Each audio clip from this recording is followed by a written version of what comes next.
우리는 여기 회복하러 왔습니다.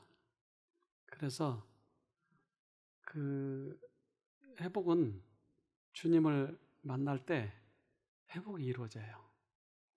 그래서 오늘 이 한 시간이 여러분들에게 그런 회복을 줄 수 있습니다. 한번 집중해 봅시다.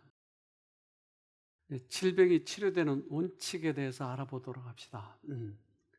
이것은 우리들의 질병뿐만 아니라 정신도 치료될 수 있어요. 에코랜드에 가면 칡나무도 있고 등나무도 있고 그래요. 알아맞혀 보세요. 오른쪽 게 뭐예요? 왼쪽 거는요? 막 헷갈리네요, 여러분들이. 칡은 언제나 오른쪽으로 돌아요. 등나무는 왼쪽으로 돌아요. 절대 바뀌지 않아요. 아무리 새순을 돌려놔도 금방 또 자기 원래대로 돌아가요. 그래서 칡나무와 등나무는 한 번도 같이 돌아본 적이 없어요. 언제나 반대로 돌아요. 그래서 한 번도 같이 돌지 않았기 때문에 이걸 갈등이라고 그래요. 칡 갈자, 등나무 등자. 갈등이에요. 왜 이렇게 반대로 돌죠? 둘이 왼수졌나? 하늘의 원칙이에요, 이게. 하늘은 등나무 너는 언제나 왼쪽으로 도는 거야, 평생. 칡 너는 오른쪽으로만 돌아야 돼 하고 원칙을 집어넣어 줬어요. 그것처럼 우리들에게도 치료의 원칙을 넣어줬어요. 구원받는 원칙을 넣어줬어요. 그래서 성경대로 따라가면 우리가 당연히 치료되게 돼 있어요. 요한복음 14장 6절 예수께서 가라사대 내가 곧 길이요 진리요 생명이니 나로 말미암지 않고는 아버지께로 올 자가 없느니라. 네. 그래서 반드시 길이요 진리요 생명이신 예수를 통해서야만이 구원을 얻는다고 하는 거예요. 반드시. 그래서 지금 우리 그 창세기부터 지금까지 역사가 6,000년이에요. 대략 6,000년인데 구약 4,000년, 신약 2,000년 그렇습니다. 그런데 구약 4,000년 동안 사람들이 죄 짓고 나서 계속 그들에게 원칙을 알려주는데 시청각 교육, 예를 들면 애들에게 시청각 교육을 시키면 잊어버리지 말도록 A는 이렇게 생겨서 그 발음을 낼 때는 어떻게 하는 거야? B는 이렇게 돼서 그 시청각 교육을 시키는데 이 이스라엘 사람들에게도 구원을 받을 때는 어떻게 구원을 받는지에 대해서 그들에게 항상 시청각 교육장을 가지고 다녔어요. 그게 성소예요. 그래서 성소에 들어가면 죄인이 죄를 지면 이 성소에 들어가서 그 행사를 해요.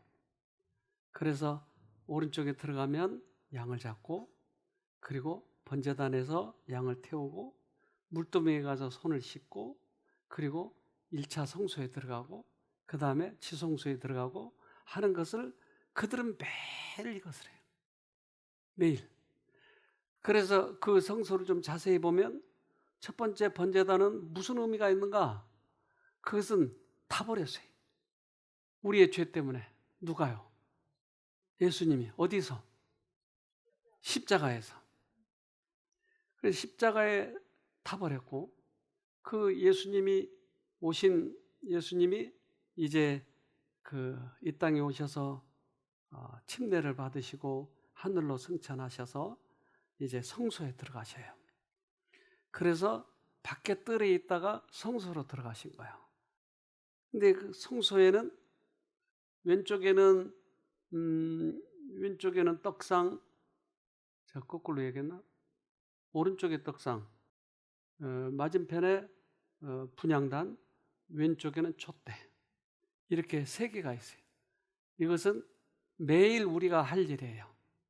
즉 말씀을 먹고, 그리고 분향단의 기도, 그리고 우리가 경험했던 것을 전하고, 이것을 일생 동안 하다가 지성소에 들어가게 되는 거예요. 즉 그들은 성소에 들어간 이유는 뭐 때문에 처음에 성소에 들어가죠? 성막에 죄를 졌기 때문에 죄를 어떻게 해결하나예요. 그래서 들어가자마자 오른쪽에 아까 양을 잡는다고 그랬어요. 양을 잡을 때는 양을 한 마리 가지고 가서 제사장에게 주면 제사장이 이걸 보고 아무 문제가 없다. 그러면 그 양을 돌려줘요. 그러면 그 죄인이 칼로 목을 찔러요. 그리고는 양이 죽으면 그 피를 받아가지고 이제 번제단에 가지고 가는 거야. 근데 양이 죽으면서 웃으면서 죽을까요? 어떻게 죽을까요? 고통스러워서 죽는 거야. 그러니까 매일 양을 잡을 때마다 왜 내 죄가 이 양에게 넘어가지? 이걸 생각해 보지 않겠어요? 그리고 이 양은 왜 내 죄 때문에 이렇게 몸서리치면서 죽지?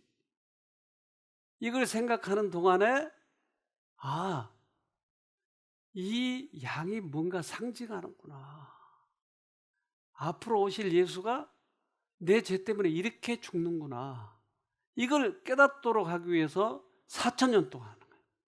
그걸 깨닫도록 하기 위해서. 죄를 뉘우치는 죄인은 날마다 그의 재물을 성막의 문으로 가지고 와서 희생 제물의 머리 위에 자기의 손을 얹고 그의 죄를 고백함으로 그 죄는 상징적으로 자기 자신에게서 흠없는 희생 제물에게로 옮겨졌다. 그런 다음에 그 짐승은 죽임을 당하였다. 매일 이거를 해, 매일. 우리도 매번 와서 예배를 드린 거예요, 교회 와서. 왜 이 일을 해요? 가장 중요한 것은 내 죄가 양에게 넘어갔다는 거예요. 그 양은 그 죄 때문에 죽는다는 거예요. 이걸 알려주는 거예요. 이게 가장 중요한 거예요. 예배에도 성소 제도에서 가장 중요한 게 이 양이 예수가 죽는다는 거예요.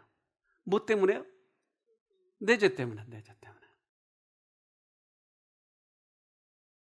요한일서 2장 2절 저는 우리 죄를 위한 화목제물이니 우리만 위할 뿐 아니요 온 세상의 죄를 위하심이라. 그래서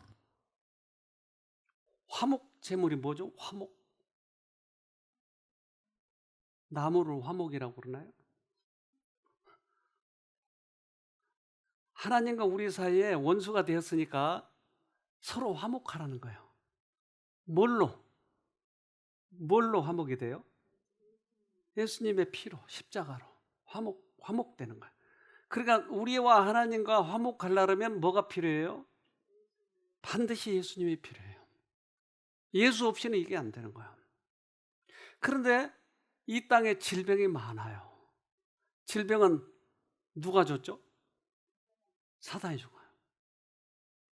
그러니까 이 질병과 모든 사망과 이런 것들은 사단이 준 거예요. 그런데 예수님이 이 땅에 오신 이유는 여기에서 벗어나도록 하기 위해서 오신 것이에요. 질병과 고통과 죽음은 어떤 반대 세력의 작용이다. 사단은 파괴자이며 하나님은 회복자이시다. 이스라엘 백성에게 주어진 말씀은 오늘날 육신의 건강과 심령의 건강을 회복하는 사람들에게도 해당된다. 나는 너희를 치료하는 여호와임이니라. 질병은 사단이 줬고 하나님은 예수님은 질병 값으로 십자가에서 죽으셨어요. 그러니까 우리가 회복되려면 뭐가 필요해요? 예수님이 필요해요. 십자가. 십자가에서 우리의 죄값으로 죽으셨는데 그 죄값 속에는 질병값도 포함되어 있는 거예요. 제가 작년에 일본에 가서 이제 이런 세미나를 하는데 그 일본에 세미나 할 때 우리 그 코지라는 분이 머리도 길고 수염도 기른 분이 거기 오셨어요. 근데 이분이 자기 집에 누가 아무도 돌봐줄 수 없는 그런 여자분이 대장암에 걸려가지고 밥도 먹을 수도 없고 누가 돌봐주지도 않고, 그래서 그 여자를 자기 어머니하고 같이 사니까 어머니가 이 여자분을 돌봐줬어요. 근데 마침 세미나가 있다고 그러니까 우리 세미나에 같이 갑시다. 그러니까 나 이 상태로는 도저히 갈 수 없어요. 앉아 있기가 힘들잖아요. 강의를 들어야 되는데. 그래서 처음에 신청했다가 취소했는데 다시 그러면 하루만이라도 가봅시다. 하루만이라도. 나중에 이제 회복되어 가지고 사진인데 이 여자분이에요. 근데 이 여자분이, 젊은 여자분이 대장암, 그래서 다 퍼져서 의사가 이제 손을 놓은 상태인데 이 여자분이 이제 그 집회에 참석했는데 너무 안 되겠는 거예요. 힘도 없고 앉아있기도 힘들어. 그래서 우리 봉사자들은 그때 가가지고 바로 그 여자 가장 먼저 기도를 해주고, 하나님은 우리를 살릴 수 있어요. 하나님은 그 일 때문에 오셨어요. 그래서 예수님이 이 땅에 오셔서 가장 많이 하신 일이 그거예요. 예수님 붙듭시다. 예수님만 붙들면 살 수 있어요. 그런데 하루도 못 있을 여자가 그 내내, 세미나 내내 앉아 있는 거예요. 우리 이 여자 얘기를 들어봅시다. 여러분 안녕하세요. 이번 세미나에 참가할 수 없다고 생각했었습니다. 일주일 전부터 매일 식사할 때마다 구토를 해서 갈 수가 없다고 생각했습니다.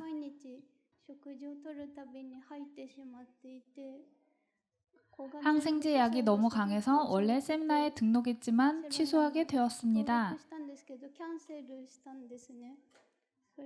이제 갈 수 없다고 생각을 했었는데, 그런데 코지상이랑 코지상의 어머니가 저에게 용기를 주시고 꼭 가자고 권유해 주셔서 오게 되었습니다. 지금은 체력도 좋아지고 밥도 잘 먹고 있습니다. 이렇게 마지막까지 있을 수 있는 게 기적인 것 같습니다. 정말 감사드립니다. 여기 오기 전날 병원을 다녀왔습니다. 그때 의사 선생님께서 병은 나을 수 없다고, 지금은 약이 효과가 있지만 효과가 떨어지면 그 다음에 새로운 약이 반응이 좋을지 어떨지 모른다고 이렇게 의사가 선생님이 얘기했기 때문에 여기 오기 전에 마음이 많이 낙담되었습니다. 하지만 이 세미나에 와서 많은 사람들의 간증들을 들으면서 나도 살 수 있겠다, 나도 살고 싶다라는 생각이 들면서 용기를 얻었습니다. 마음이 바뀔 수 있게 해주신 하나님께 진심으로 감사드립니다.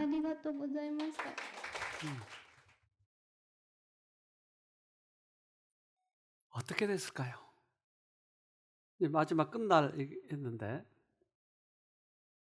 그래서 끝날 저렇게 간증을 한 거예요. 이제 강의가 우리 5일간 했는데 4박 5일간 끝날 저렇게 간증을 한 거예요. 그리고 집으로 돌아가서 의사를 찾아가서 다시 체크를 했어요. 그랬더니 이 왼쪽에 보면 29.2라고 하는 게 노란 했죠. 한번 읽어봅시다. 안녕하세요. 저는 대장 말기암으로 치료를 하고 있습니다. 10월 1일 어제 결과입니다. 저번에는 암 수치가 105였는데 지금은 정상 수치 29.2까지 내려갔습니다. 깜짝 놀랐습니다. 치료를 시작하고 난 후로 가장 낮은 수치입니다. 지금은 부작용도 거의 없고 토하지도 않습니다. 세미나 참석 이후 2주 동안 식욕도 돌아와서 치료를 잘 받고 있습니다. 완전히 회복이 됐어요. 그래서 최근까지도 연락이 됐는데 완전히 연락이 돼요. 어떻게 이런 일이 있을 수 있을까요? 그래서 편지를 그때 보냈는데 그 편지를 좀 읽어봅시다. 로마서 8장 35절로 39절. 누가 우리를 그리스도의 사랑에서 끊으리요? 환난이나 칼이랴. 우리를 사랑하시는 이로 말미암아 우리가 넉넉히 이기느니라. 내가 확신하노니 우리를 우리 주 그리스도 예수 안에 있는 하나님의 사랑에서 끊을 수 없으리라. 하나님, 믿음이 약한 저지만 언제나 저의 곁에 있어 주세요. 저를 놓지 말아 주세요. 간절한 이 소원을 들으신 거예요. 하나님께서. 생명이에요. 그분은 생명이에요. 그런데 그 질병 값을 십자가에서 다 받으셨어요. 그러니까 내가 십자가를 믿으면 내 질병이 글로 다 옮겨가 버려요. 내가 양을 들고 가서 안수하고 내 죄가 양에게 다 전가되나이다 하고 기도하고 칼로 찌른 거예요. 내 죄가 어디로 넘어갔다고요? 양에게. 양은 누구죠? 예수님. 근데 이것을 믿으면 내 안에서 병이 없어지는 거예요. 왜? 옮겨갔으니까. 나는 길이요 진리요 생명이라고 그랬어요. 그래서 그 아가씨하고 완전히 건강해져서 제가 사진을 하나 찍었어요. 그분께서 가르치신 복음은 영적 생명과 육체적 회복에 대한 기별이었다. 죄에서의 구원과 질병의 치료는 함께 연결되어 있었다. 질병과 죄에서 구원에 연결되어 있네요. 그러니까 우리는 내가 지은 죄도 있지만 이 세상의 죄도 있어요. 그런 죄들이 우리를 괴롭히고 있는 거예요. 그렇다면 이 문제를 해결하기 위해서는 양에게 가야 돼. 예수에게 가야 돼요. 예수가 그 죄값을 지러 오셨으니까요. 베드로전서 2장 24절. 그는 우리 죄를 자기의 몸에 몸소 지시고서 나무에 달리셨습니다. 그것은 우리가 죄에는 죽고 의에는 살게 하시려는 것이었습니다. 그가 매를 맞아 상함으로 여러분이 나음을 얻었습니다.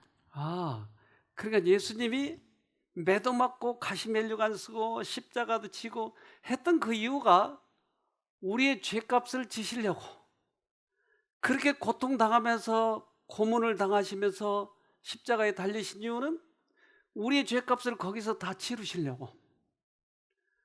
그러니까 그 죄값이 치러졌다고 하는 것을 내가 받아들이면 나에게서 질병이 그쪽으로 넘어가 버린 거예요. 해볼만 하잖아요. 내가 내 병을 고치려면 너무 힘든 거예요. 잘 고쳐지지도 않고. 그러나 예수가 거기서 다 받았어요. 그래서 구약에서는 이렇게 얘기를 해요. 이사야 53장 5절. 그러나 그가 찔린 것은 우리의 허물 때문이고 그가 상처를 받은 것은 우리의 악함 때문이다. 그가 징계를 받음으로써 우리가 평화를 누리고 그가 매를 맞음으로써 우리의 병이 나았다. 그래서 앞으로 오실 예수님은, 하나님의 아들은 그가 징계를 받고 매를 맞을 텐데 그 이유는 내 병을 고치기 위해서. 우리의 병이 나았다. 그러니까 내 병이 거기 가버리면 없어져 버리는 거예요. 내가 이것을 믿지 않으니까. 그래서 예수님이 이 땅에 오셔서 가장 많이 하신 일이 뭐죠? 병 고치는 일이에요. 그래서 한 중풍병자가 술을 너무 많이 마셔가지고 죄를 많이 져서 내가 중풍에 걸렸다고 생각하니까 죄책감이 너무나 밀려오는 거예요. 그런데 사람들이 이야기하기를, 예수라는 사람이 와서 병을 고치는데 너도 한번 가봐. 나 죄 많아. 그래도 가보자. 그래서 중풍병자가 움직일 수가 없으니까 들것에다가 사람을 얹어놓고 예수에게로 가는데, 예수님이 하도 병을 많이 낫는다고 소문이 나서 사람들이 많아서 들어갈 수가 없는 거야. 그럼 포기해야죠? 포기 안 해도 돼요? 사람이 말해서 들어갈 수 없는데 어떻게 해요? 아이디어가 있어요? 그래서 지붕을 뜯어가지고 거기서 예수님 앞에 내려다 놨어요. 이제 예수님과 이 중풍병자는 만나서 처음 대면하는 거예요. 근데 예수님은 이 사람의 마음을 읽을 수 있을까요? 그럼 이 사람이 가장 필요한 건 뭘까요? 죄책감. 죄책감에서 해방해요. 그래서 첫 마디가 이렇게 얘기하시는 거예요. 마가복음 2장 5절 예수께서 저희의 믿음을 보시고 중풍 환자에게 이르시되 소자야 내 죄사함을 받았느니라 하시니. 언제 죄사함을 받았어요? 언제? 예수님이 이미 오랫동안 양을 대신해서, 그러니까 양을 표상으로 해서 예수님이 죽으신 거예요. 날짜만 십자가에서 2000년 전에 돌아가신 것이지 이미 4000년 전부터 계속 죽으신 거예요. 예수님은 표상을 통해서. 그러니까 만약에 예수님이 실제로 오셔서 안 죽으시면 온 우주에 엄청난 혼란이 일어버린 거예요. 근데 예수님은 6000년 전부터 계속 양으로 인해서 죽으신 거야. 야, 너 그때 죄 용서를 받았어. 그러니까 이것만 받아들이면 난 구원하는 거예요. 근데 이 사람이 이게 이제 갈등을 하는 거예요.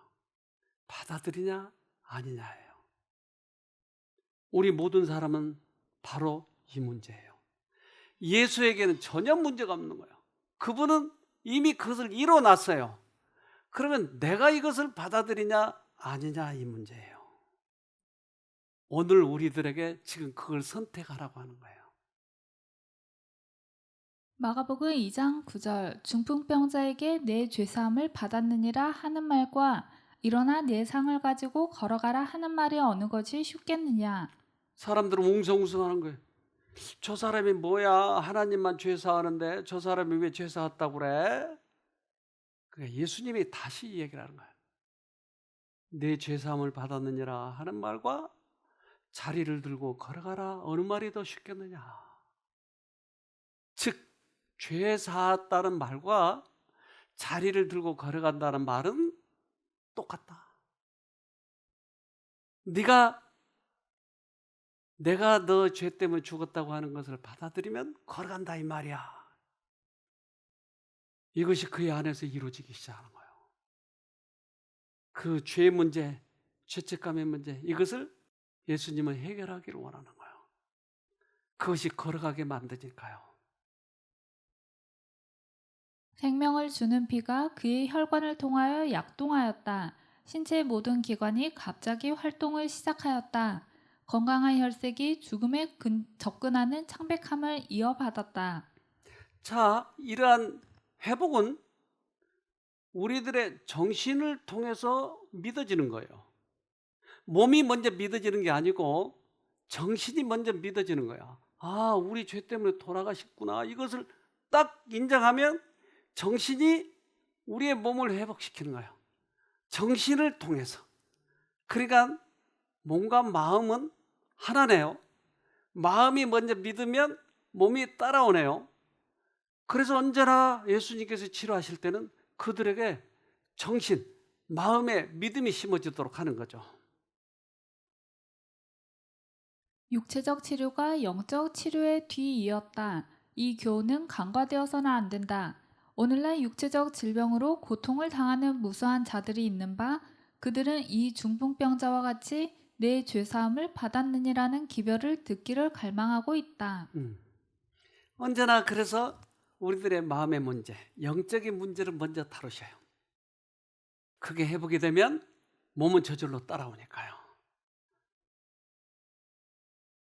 죄의 불안과 채워지지 않는 욕망과 아울러 죄의 짐이 그들의 질병의 기초이다. 그들은 심령의 치료자 앞에 나오기 전에는 위안을 찾을 수 없다.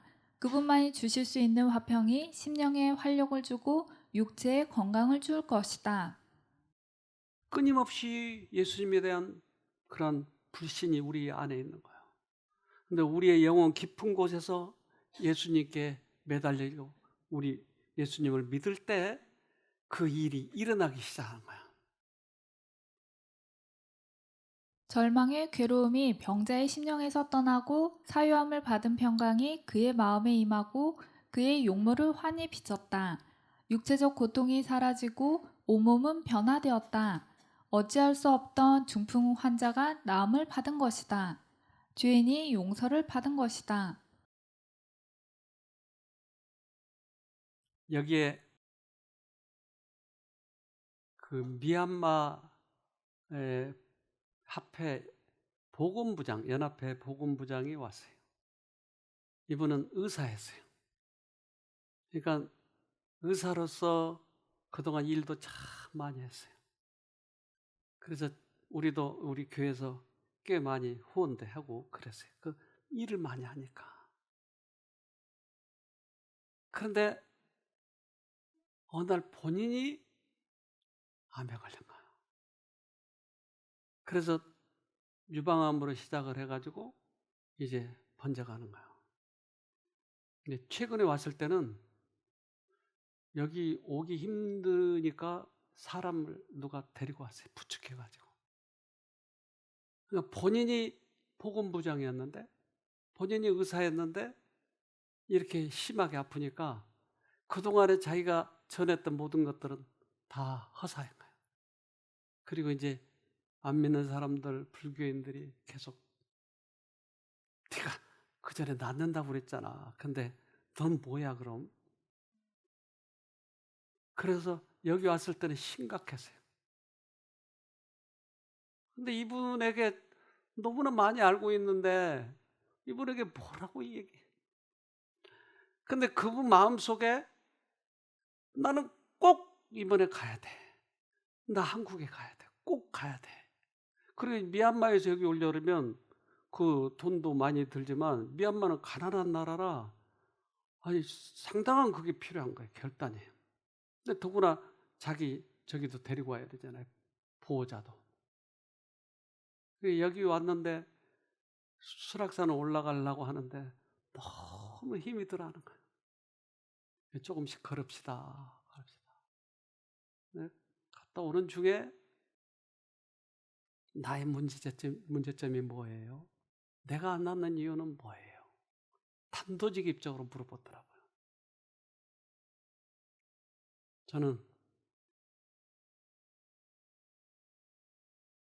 당신이 가지고 있는 그 모든 지식을 내려놓아야 될 필요가 있을 것 같아요. 깜짝 놀라요. 세상에 많은 것들을 알고 있기 때문에 하나님을 내 영혼이 붙잡는다고 하는 게 오히려 더 어려웠던 것이에요. 이걸 내려놓읍시다. 그럼 내가 내려놔버리면 난 뭐예요 그러면? 내가 가지고 있는 지식을 내려놓으면 뭐같이 돼요? 바보. 그래서 이분이 한국말로 바보를 계속 외웠어요. 그다음부터. 난 바보야. 난 바보야. 그래서 어떻게 한번 변화되는지 좀 봅시다. 세미나 기간 동안 원장님께서는 저의 생각과 의학적인 지식을 모두 버리고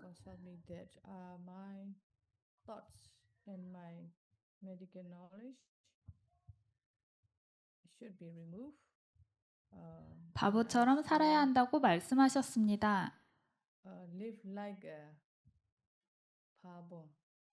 생각이 들어올 때마다 하나님께 부르짖으며 기도해야 한다고 하셨습니다.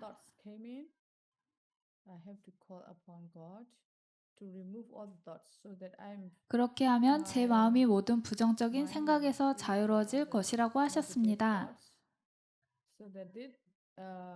새로남을 떠난 후에도 이것을 실천했습니다. 생각이 떠오를 때마다 하나님 도와주세요라고 기도하며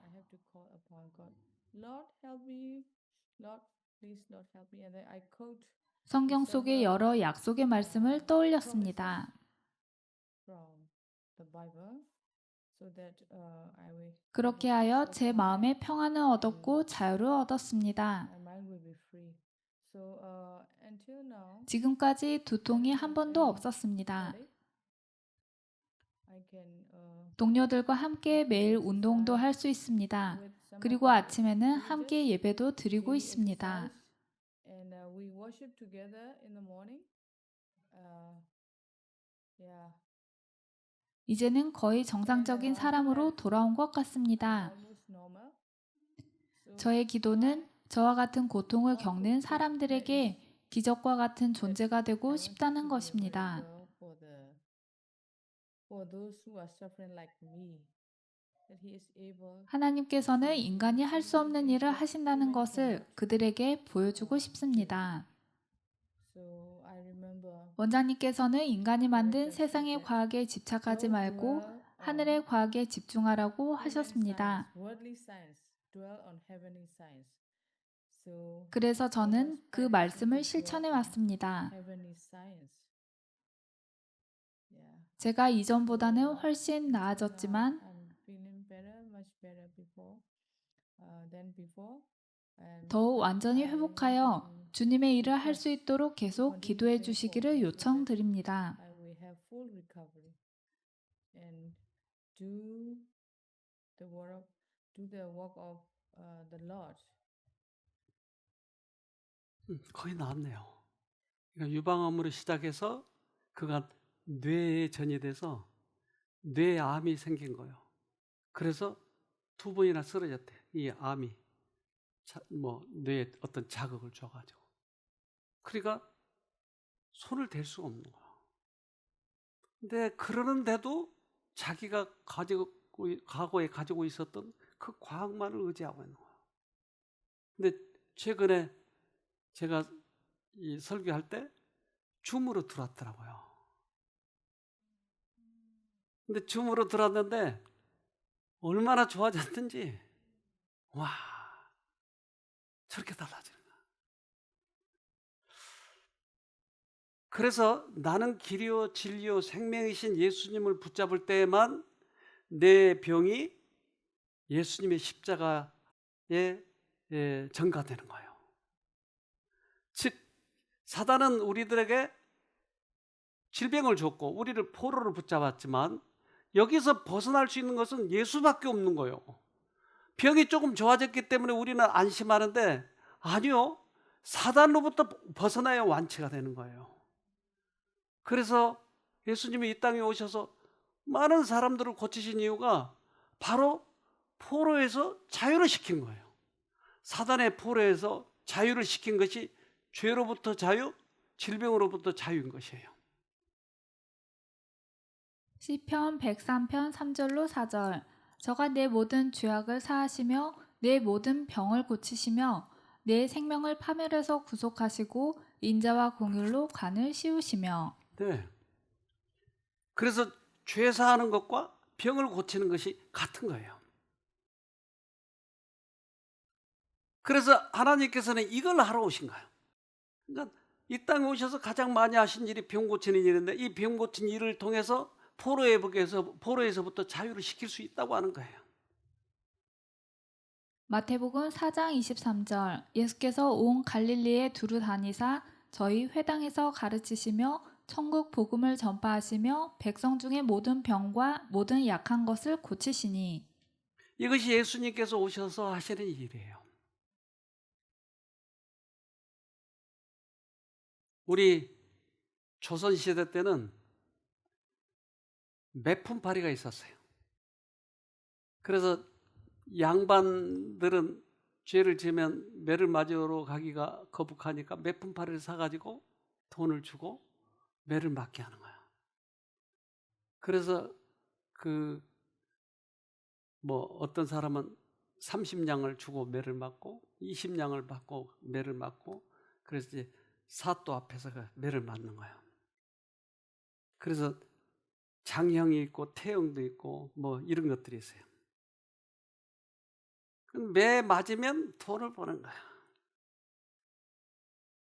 여러분 내 대신 누가 매 맞아 줄래요? 내 돈 줄게. 100만 원. 어때요? 매 맞을래요? 안 맞을래요? 돈 좋아하는 사람 별로 없네. 근데 그때 당시는 돈이 없고 굶어 죽은 사람들은 이걸 가서 맞는 거예요. 한번 장면을 볼까요? 처음엔 아들이 늙고 병든 아버지 대신 곤장을 맡겠다고 나서는 기록이 조선왕조실록에 종종 나오는데요. 미암일기에도 아들이 아버지 대신 곤장을 맡다가 죽었다는 이야기가 나오는 걸로 보아 이는 일종의 효행으로 간주하여 암암리에 허용된 듯 합니다. 조선 전기에는 양반이 돈을 주고 형을 면제받는 보석제도나 주인이 맞아야 할 매를 노비가 대신 만든 경우가 흔했다면 당시의 백성들이 매품팔이를 하고 받는 돈은 얼마나 됐을까요? 조선의 법전에 따르면 곤장 100대는 7냥의 벌금으로 대납이 가능했습니다. 당시 한 냥은 약 100푼이고 일용 노동자의 일당이 20푼이었으니 매품팔이는 매를 맞고 하루 임금의 35배를 버는 셈이었습니다. 조선시대의 한 냥의 가치는 현대와 비교하면 2만 원에서 5만 원 정도로 추정이 된다고 합니다. 당시에는 아주 큰 돈이었죠. 그러나 매품팔이는 매를 맞고 받은 돈을 전부 갖지는 못했습니다. 가족을 먹여 살리기 위해 목숨을 걸고 매품을 팔았던 당시의 백성들, 지금 우리의 눈으로 보기엔 정말 슬프고 안타까운 밥벌이 풍경이 아닐 수 없습니다. 돈을 받고 곤장을 맞아주는 매품팔이는 분명 정상적인 직업이 아닙니다.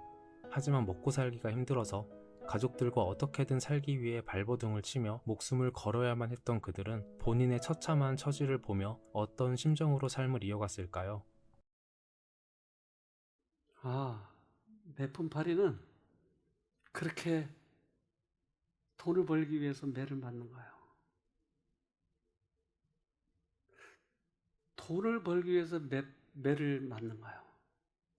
그런데 우리가 또 가서 매를 맞겠다고 하면 뭐라고 이야기할까요? 매품팔이가 대신 맞아줬는데 또 내가 가서 대신 내가 또 가서 맞겠다고 하면 다른 사람이 뭐라고 그러죠? 바보. 우리 예수가 매품팔이가 됐어요. 그래서 우리 대신 매를 맞았어요. 근데 내가 또 죄값을 치르겠다고 하면 뭐라고 하죠? 바보.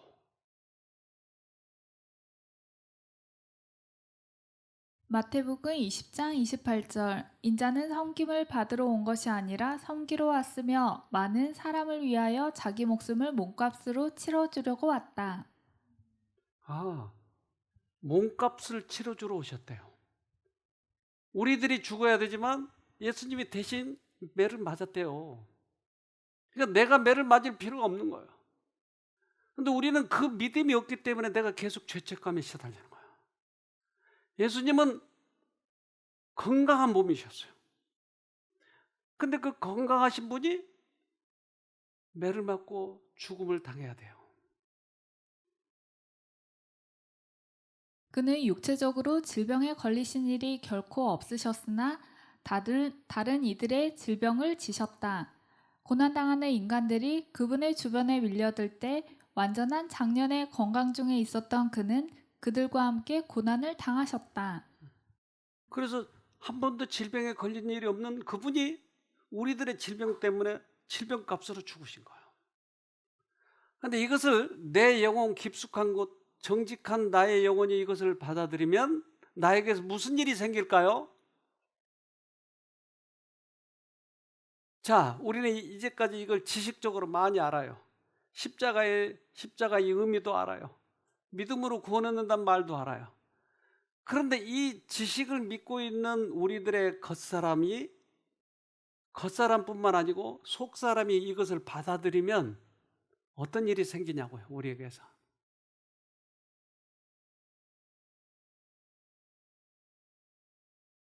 치료가 되죠. 변화가 되는 거예요.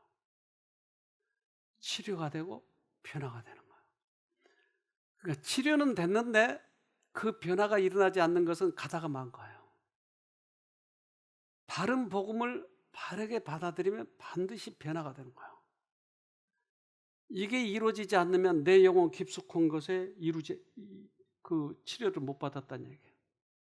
예를 들면 태양열에 이 열판 저기에 해가 비치면 전기가 생겨요.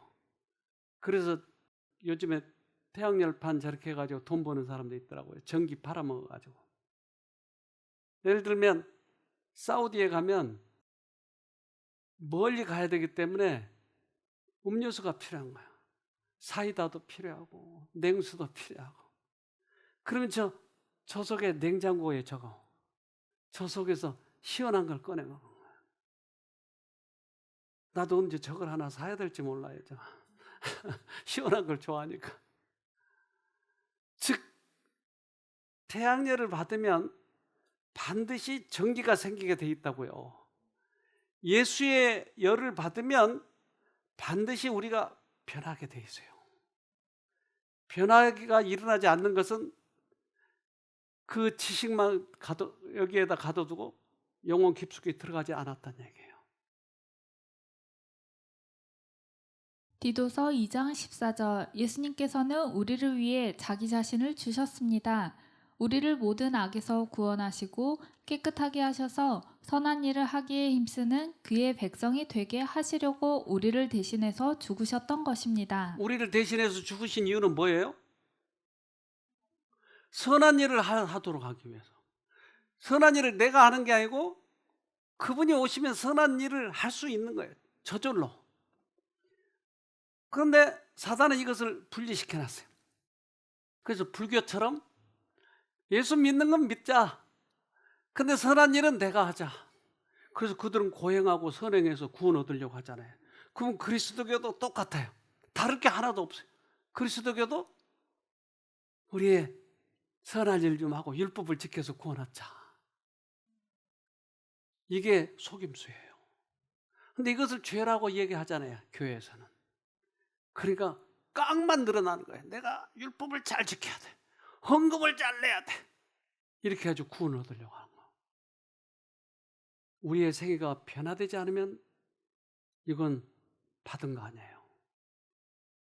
말이 많은 사람이 말이 줄고 다른 사람으로부터의 뭔가 인정을 받으려고 하는데 이제 예수로부터만 인정을 받으면 되는 거고, 이러한 것은 큰 변화예요. 근데 이게 안 되고 내 힘으로 계속 하려고 하는 것은 아직 이 깊이 경험을 못했다는 얘기예요. 꽤 많은 환자들이 회복된 다음에 그 다음에 변화가 없는 것은 영혼 깊숙이 수술이 안 된 거예요. 병 치료는 그 단계에 가자고 하는 거예요. 햇빛이 비치면 광합성을 하는 거예요. 광합성을 하는 것은 햇빛이 엽록소에 들어가면 그게 밑에서 올라온 물을 분해를 시켜서 수소와 산소로 분리시켜버려요.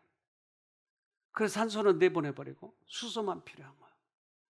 근데 그 수소를 이산화탄소하고 결합시키면 영양소가 되는 거예요. 그래서 햇빛이 있을 때 그것을 받아들이면 산소가 수소와 분리되는 거예요. 죄와 우리의 의가 분리되는 거예요.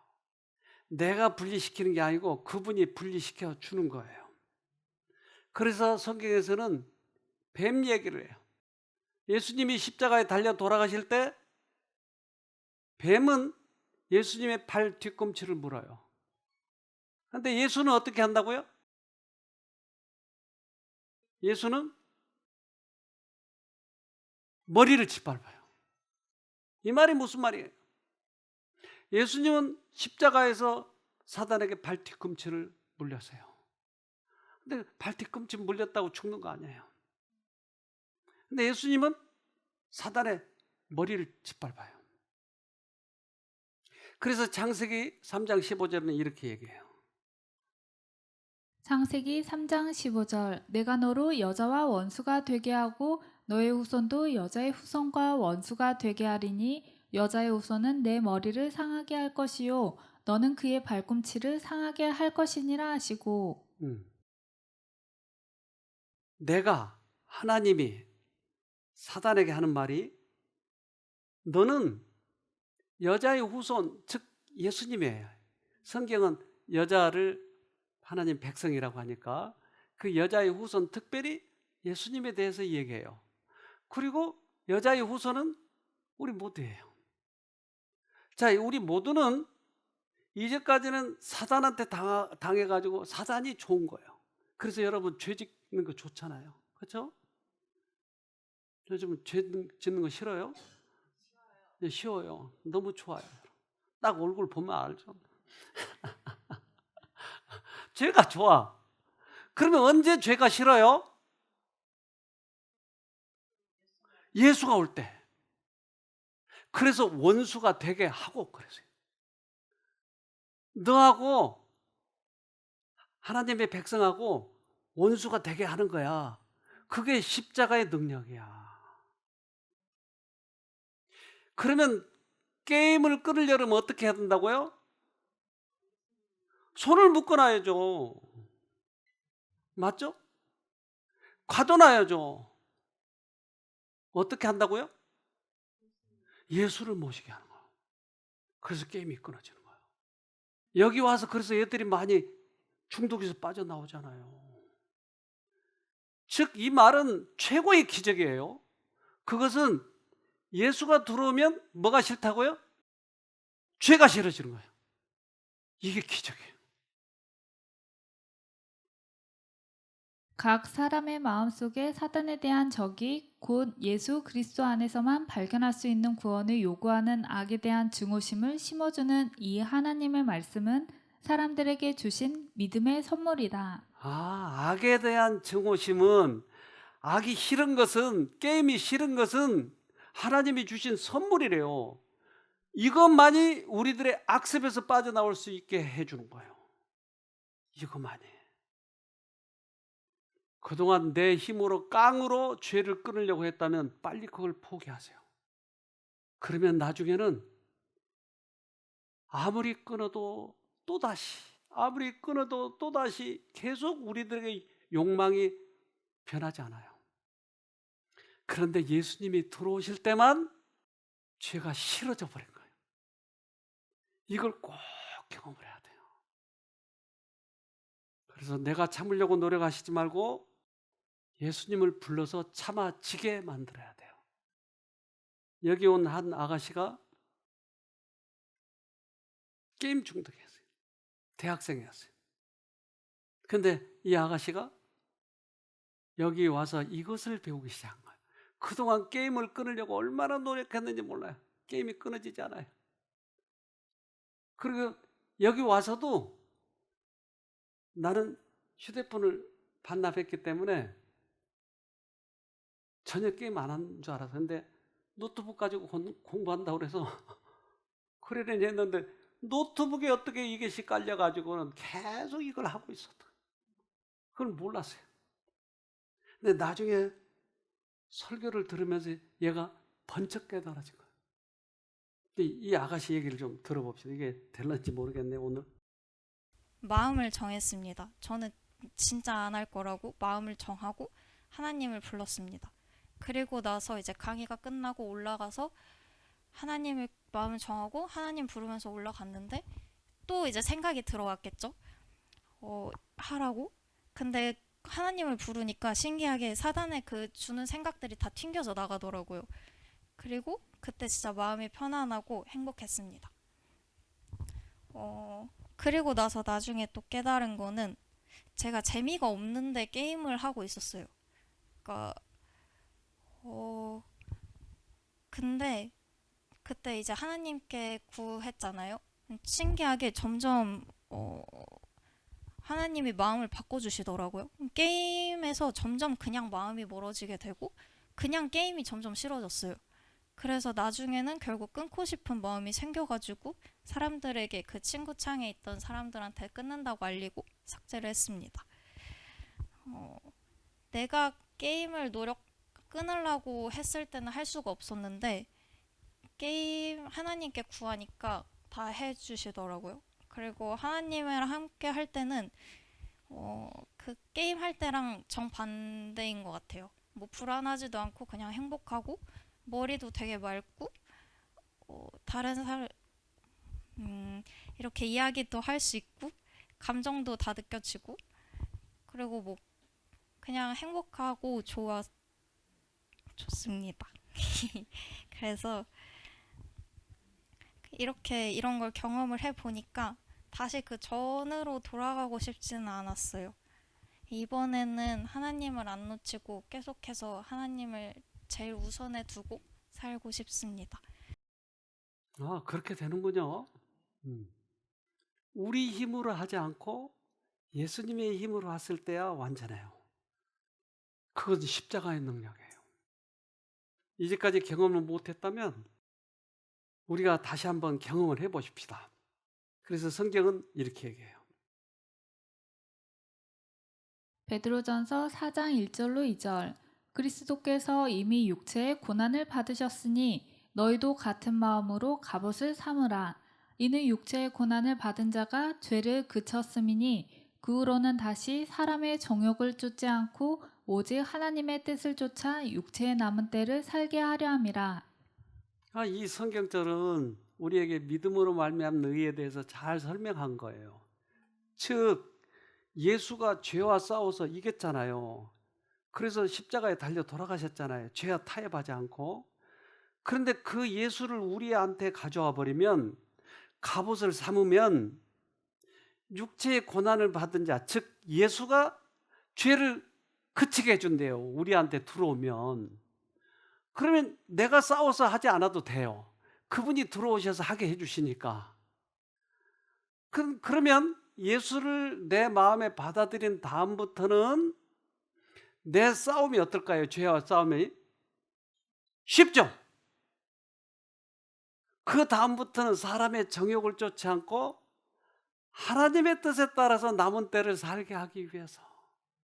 그것 때문에 예수가 죽으셨다고 하는 거예요. 내가 하려고 하지 말고 예수님 불러서 해보세요. 어쩌면 이 질병이 회복되는 과정 속에서 이것을 배우게 할 거예요. 나는 절대 할 수 없어. 과하게 할 수 없어. 그런데 예수 할 수 있어. 그럼 그것을 내가 경험하면 이 질병을 통해서 오히려 더 큰 유익을 얻게 할 수 있는 것이에요. 예수님의 능력을 의지하는. 여러분 꼭 승리하기를 간절히 바랍니다. 기도합시다. 하늘에 계신 아버지, 십자가의 능력을 다시 의지하는 저희가 되도록 도와주시옵소서. 그동안 막연하게 예수를 믿었습니다. 내 힘으로 착해 보려고 했습니다. 그러나 십자가의 의미가 이렇게 새롭게 우리에게 다가오고 알려주셨사오니 이것을 꼭 우리 생애에 적용해서 우리 모두가 승리하여서 구원을 경험하는 우리가 될 수 있도록 도와주시옵소서. 처절하게 투병 생활하고 있는 당신의 아들, 딸들에게 이번 경험을 통해서 몸도 회복될 뿐만 아니라 마음도 회복되어서 하늘에까지 갈 수 있는 우리가 될 수 있도록 은혜 베풀어 주시옵기를 예수님 이름으로 기도합니다. 아멘.